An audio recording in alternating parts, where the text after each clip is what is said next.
Un bon petit verre de Saint-Laurent frappé? Ça, c'est la fausse idée que l'on se fait de l'eau de notre fleuve. En réalité, à plusieurs endroits, l'eau du Saint-Laurent est l'une des plus propres qui soit.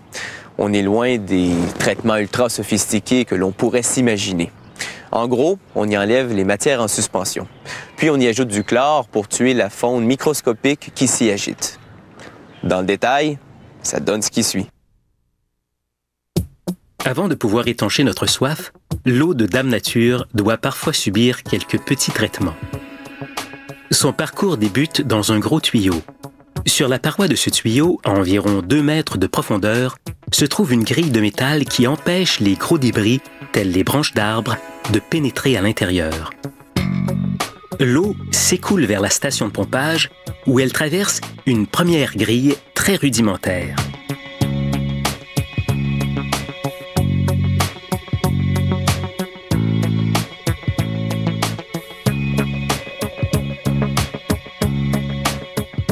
Un grand tamis rotatif enlève les poissons, les déchets et l'herbe.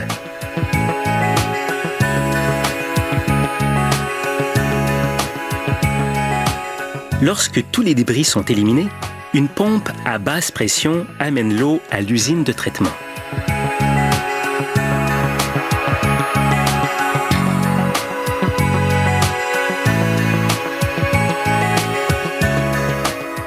Non traitée, cette eau brute est sale et sent assez mauvais. On y ajoute donc du charbon actif, une forme très puissante du carbone.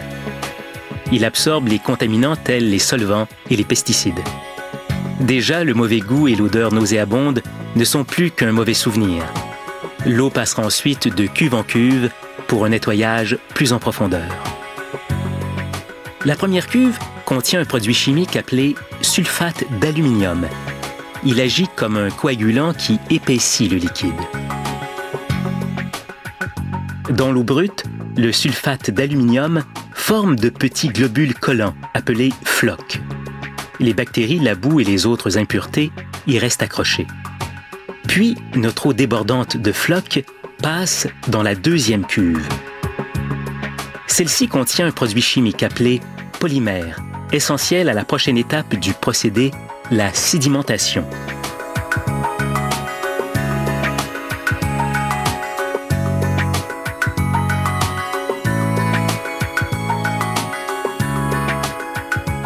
Ces 5 tuyaux injectent des particules de sable extra fines dans l'eau.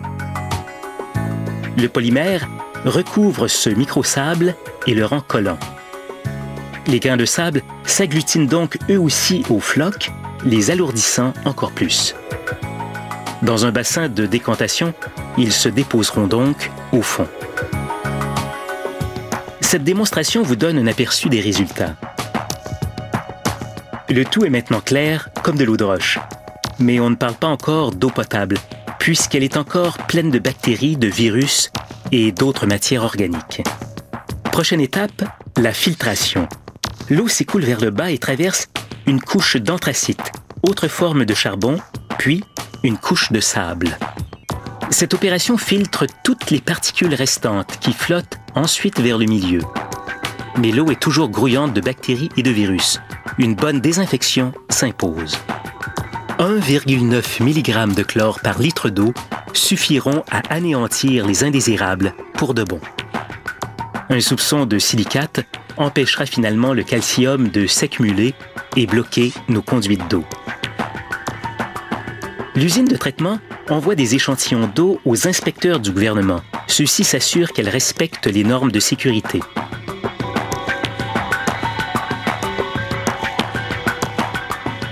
La quantité de chlore qui subsiste dans l'eau du robinet est de 0,6 mg par litre. Le chlore gazeux que l'usine utilise est extrêmement toxique. S'il y avait une fuite, les équipes de secours devraient évacuer les gens dans un rayon de 10 km. Les usines entreposent donc les barils de chlore sous haute surveillance. Il faut environ 45 minutes pour transformer l'eau brute en eau traitée.